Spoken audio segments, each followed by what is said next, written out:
everyone. Thank you for watching English with Raka. Today we are going to talk about phrasal verbs. Okay, so we will discuss what is phrasal verb, how we can develop a phrasal verb and how we can use them. Why phrasal verb is an important part in English grammar. Okay, so keep watching the video. So what is a phrasal verb?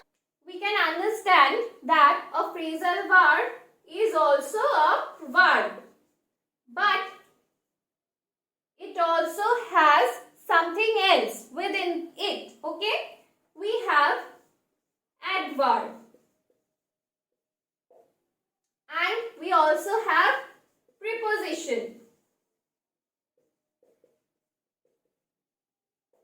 When we add adverbs after a verb or a preposition after a verb, then that develops a phrasal verb. Okay, that verb turns into a phrasal verb. Also add both adverb and preposition after the verb to turn it into a phrasal verb. Okay, phrasal verb always gives us a different meaning from the verb we use in it. The word get means receive. Okay, so if we add an adverb like up, then it develops a phrasal verb get up, which means rise.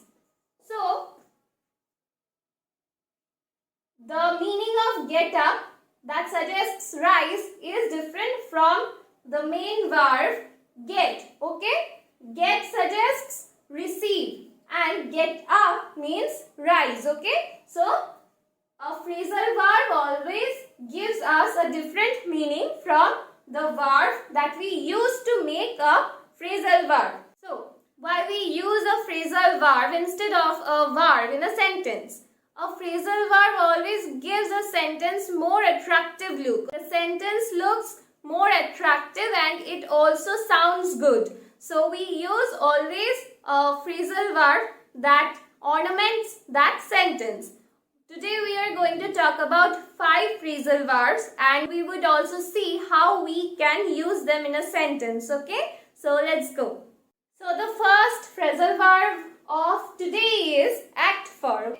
Act for suggests working on behalf of someone.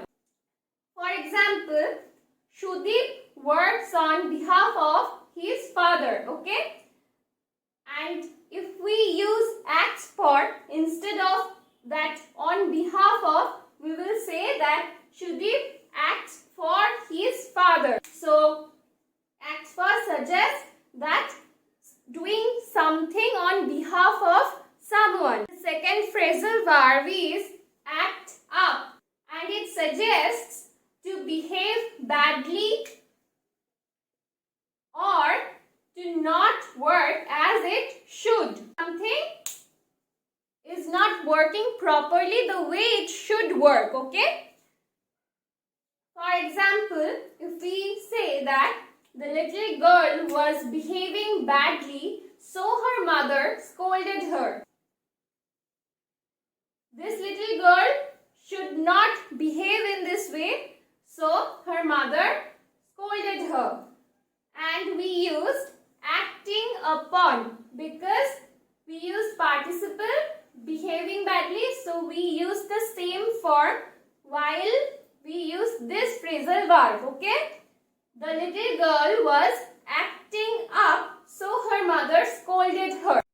We will use that form in which the main verb appears. If the main verb appears in present form, we will use the present form of the phrasal verb. If the verb appears in past or past participle, present participle, we will use the same form as the original verb. The third phrasal verb is bear away. It suggests winning. Okay, so let's see the example. The little boy wins the first prize. We have added an extra s after the verb because this is a third person singular number. Okay, the boy is a third person singular number.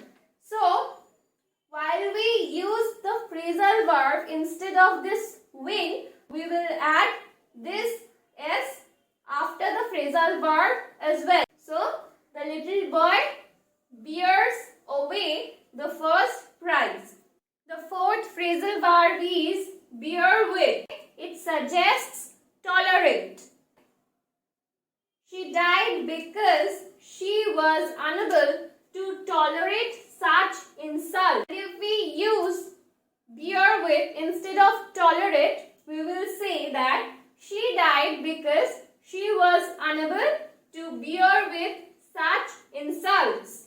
So, bear with suggests tolerate. The last phrasal verb is break down. Break down suggests fail, collapse, stop working. To indicate these meanings, we use break down. For example, she collapses after hearing the bad news. She breaks down after hearing the bad news. If we use break down instead of collapse, then we will say she breaks down after hearing the bad news. Okay?